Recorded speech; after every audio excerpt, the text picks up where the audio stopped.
I'm having another soup salad set up. Here's the soup. Put it in the salad. Okay, it's kind of like a stew. Yeah. You can just totally do this. Just break all the rules. Put soup in your salad. I'm going to have some vegan schnitzel on top of that. I'm kind of excited about that. But today I wanted to share with you another meditation moment about comparing myself.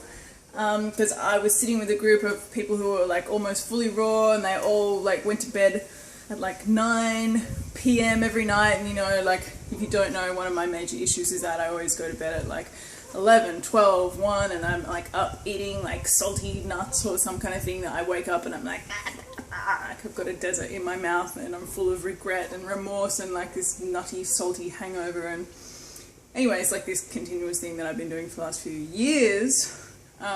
So anyway, I was sitting with these people and I was feeling a little bit intimidated and feeling less than, which made me think about how other people might feel around me sometimes if they're comparing themselves to me, if they're not happy with their diets. And because normally, and I didn't really think of this until now, normally I just walk around and can see that I make a lot of healthier choices than a lot of people. And I obviously like take some confidence from that, because when I was around other people who I thought, oh, they're healthier than me, then I felt intimidated. So I felt threatened. I wouldn't feel threatened unless I was deriving some kind of sense of identity from that. So anyway, but it also reminded me how intimidating this journey can be, and how intimidating like other people who, like how intimidated people can be just by saying like, oh my god, that person's going so well, or they're so much better than me, or whatever, like just that can happen for all of us. Yeah, so it was a really good reminder so I could put myself in other people's shoes and just sort of take that into account, because sometimes there must be people that I'm talking about the vegan message and they can't even imagine having one animal product free meal, like can't even imagine not having cow's milk with their cornflakes or something like that, I don't know. So it was good to get like, oh, like a bit of perspective. That was a bit of a gift. And anyway, so the next day I was going for my morning run, and then I was like, hey, you know, like I started thinking about how far I'd come just for myself personally. Like 4 years ago, the only reason I would have been up at 7 a.m.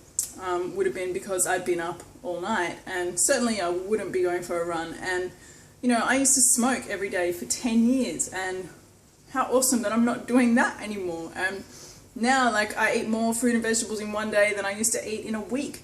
And how awesome is that? Like, I've come so far. And when I thought about it like that, when I compared myself to me instead of comparing myself to them and like where I think I should be, then I just felt so much better, and I was like, whoa, yeah, I've come a really long way. And so yeah, anyway, I thought that might be useful if you like compare yourself to you. But hey, if you compare yourself to you like years ago and you come up worse, then get some help, because there's so much help out there for like any kind of condition. There's so much support.